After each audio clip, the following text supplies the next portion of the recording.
Esta questão de dinâmica caiu no Enem de 2012 e uma questão envolvendo a força de atrito e o funcionamento dos freios ABS.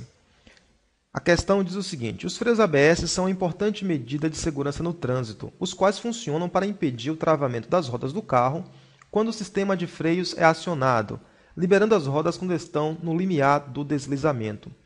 Quando as rodas travam, a força de frenagem é governada pelo atrito cinético. As representações esquemáticas da força de atrito FAT entre os pneus e a pista, em função da pressão P aplicada no pedal de freio, para carros sem ABS e com ABS são, respectivamente, e temos aqui então as opções. Bom, para responder a esta questão de forma adequada, é importante, tá, que você saiba como funciona a força de atrito.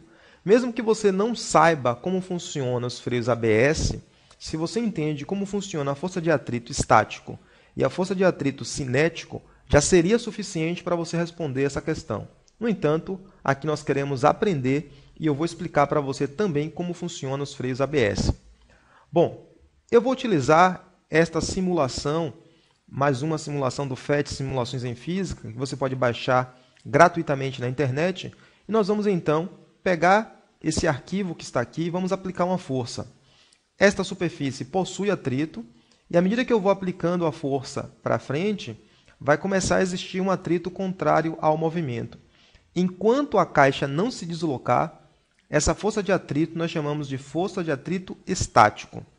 Nós vamos observar então o que acontece com a força de atrito estático à medida que a gente aumenta a força aplicada. Então eu vou começar aqui, aumentando a força aplicada, e observe que à medida que eu vou aumentando a força aplicada, eu estou aumentando também o módulo da força de atrito contrário, sendo que antes de entrar em movimento, a força aplicada tem o mesmo valor da força de atrito estático. E esse valor vai aumentando, aumentando, aumentando, até que o corpo entra em movimento. E observe que depois que o corpo entra em movimento, tá, a força de atrito passa a ser constante. Ou seja, o atrito tem um valor que vai aumentando em módulo, tá, que o gráfico tem um valor negativo aqui, e negativo porque a força de atrito tem um sentido contrário ao nosso referencial.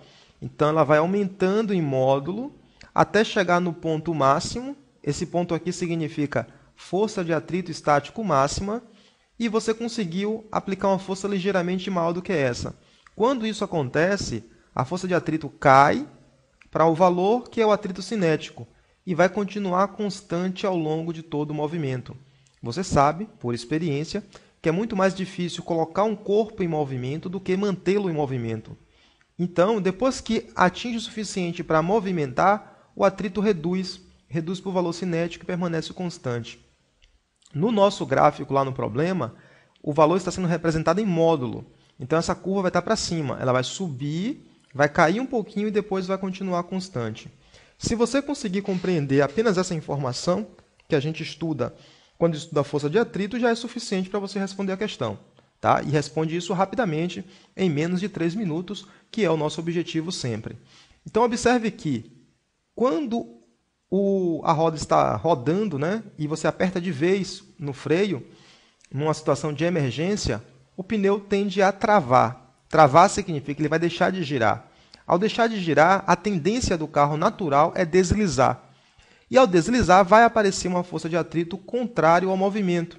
Então, normalmente, quando um carro está em movimento, a força de atrito está impulsionando a roda para frente. Então, se é a roda responsável pelo movimento, a roda vai empurrar o chão para trás e o chão vai empurrar a roda para frente com uma força que é a força de atrito.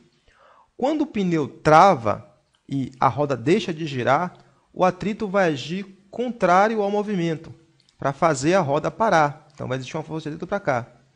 Essa força de atrito, assim que a roda trava, tem o mesmo comportamento da força de atrito agindo sobre uma caixa, fazendo com que, inicialmente, a força de atrito vai aumentar o seu valor. Então, vou tentar desenhar aqui o gráfico de como seria a força de atrito, já representando em termos de módulo, tá? Em função da distância ou em função da pressão aplicada aos pedais. Então, a força de atrito tende a aumentar o seu valor. Depois de um certo tempo, ela vai cair bruscamente e vai continuar constante. Esse é o comportamento da força de atrito. Nessa parte daqui, onde está crescendo, é a parte que nós dizemos que o atrito é estático, e nessa parte daqui é a parte que nós dizemos que o atrito é cinético, ligeiramente menor do que a força de atrito estático máxima. Beleza. Sabendo disso, então significa que um pneu sem ABS vai ter o comportamento comum. E por esta razão, você já pode riscar que não pode ser essa opção, não pode ser a letra C, não pode ser a letra D. Então, por eliminação, só sobrou a letra A e a letra E. Bom, vamos agora ver o comportamento do freio ABS. Observe que no caso do freio ABS, a diferença só acontece depois que a roda trava.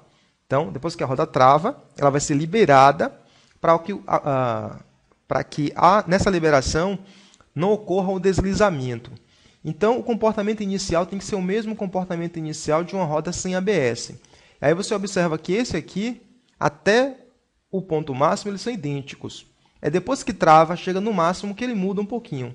Então, consequentemente, você elimina isso aqui como possibilidade, porque no começo ela não é igual. Então, só pode ser a letra A, por opção. Por eliminação, a partir do momento que você sabe como funciona a força de atrito. No entanto, seria bom que você pudesse ver como funciona um freio ABS de fato. Como acontece essa liberação para que, ao chegar na força de atrito estático máxima, esse valor depois cai bruscamente, depois aumenta de novo e por aí vai. O freio ABS ele funciona da seguinte maneira. Toda vez que a roda está prestes a travar, o sistema computadorizado detecta isso e libera a roda para que a roda se movimente de novo. Essa roda se movimentando de novo faz com que a força de atrito caia para um certo valor e depois volte a atingir de novo a força de atrito estático máxima. E depois de novo, quantas vezes seja necessário. Como se a roda girasse, travando e destravando, rodando e deixando de rodar. Tem vários vídeos no YouTube de empresas que produzem freios ABS, principalmente a Bosch, tem um vídeo muito bom. E eu vou exibir esse vídeo aqui para você da Bosch, como um caráter educativo, para que você compreenda como funciona os freios ABS. Então, nós respondemos sem saber o que é o freio ABS, apenas sabendo como funciona a força de atrito estático. No entanto, pode ser que numa outra prova, isso seja importante para você. Ficamos por aqui e vamos para a próxima questão de dinâmica que caiu no Enem.